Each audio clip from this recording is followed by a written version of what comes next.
We are here for part 7 of the Selmer build, and we are shaping braces today. We've got to cut out that outline of the back, we're going to glue in the back braces, and then we'll start shaping those braces on the top.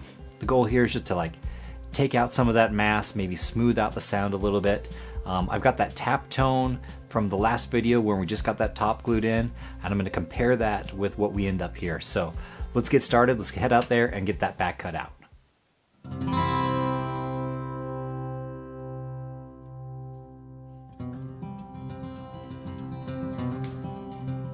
So first thing we're going to do, we're going to head over to the CNC machine. We're going to cut the outline of that back out. Then we're going to glue in those braces. The braces were cut the same way that the other one. I built a jig and I cut it the same way as the braces for the top. Didn't feel like I needed to show you that. If you're upset about that, feel free to let me know. But yeah, we're just going to move on. I'm trying to move as quickly as I can through this thing, get this thing done.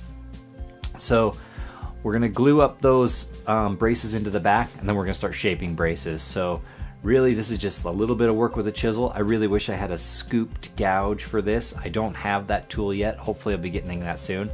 So we're going to shape these braces. We're going to do a little bit of tap tuning, get things tuned up to where we're happy with them, and then it'll be time to glue the top and the back on.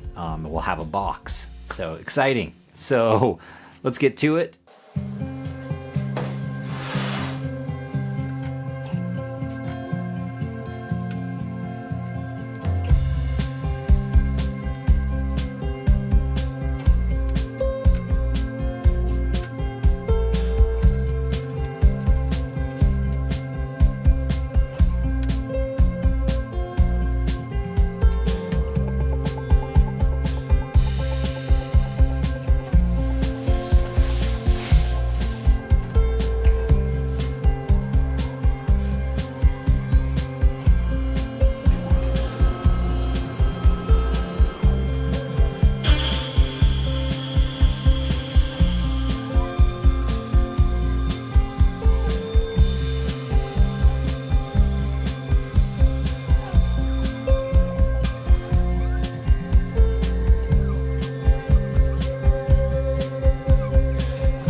I'll show a little clip of that tap tuning of those braces when they're first glued in there.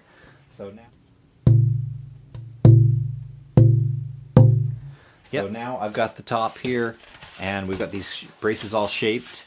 So let's try this again and see. Let me see if I can figure out how to hold this thing. So let's try this again. I think it rings really well. There's a lot of harmonics on there. There's a lot of different tones. I'm not really sure how this is going to come out. Let's see what this thing sounds like.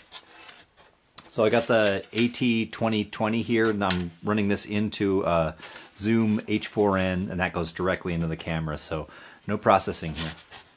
So.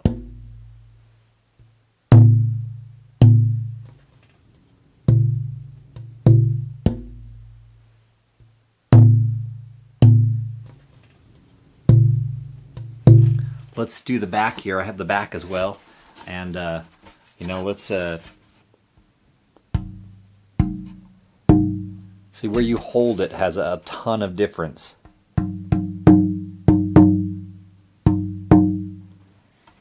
Anyways, so yeah, that's one of the things on the top. It's really nice because you can kind of hold on this sound hole, and it allows the top to be pretty free. The back, I've noticed, and certainly this has got to have affected the way those, you know, they always say that the top is its own thing without the back and sides causing much of an influence. But the way that sides on the back hold the top, how rigidly they hold the top, how freely they allow the top to vibrate, definitely makes changes. So you can hear it right here in the tonality. So the last Selmer, I think it sounded good. I think this one sounds better as far as tap tuning goes. So let's see how it goes. We'll just keep plugging away. Next time we're going to put this one, the sides and the back and the top all together. We'll have a box. We'll start doing binding. We'll start cutting the neck. So we're getting really close to finishing this one up. So that's really exciting. So I want to say thanks to all the Patreon people. These guys right here. There's a couple more than last time, but not all that many. Yes, so those Patreon folks, you're getting, right now I have the Guarneri violin is up. This mandolin right here, that is up. The nyckleharpa is up. This Selmer guitar, it's going to be up here really soon, so I'm looking forward to getting that one up as soon as I get all the parts cut and all the cam is set. So all those files, you get all my cam, you get all the design stuff.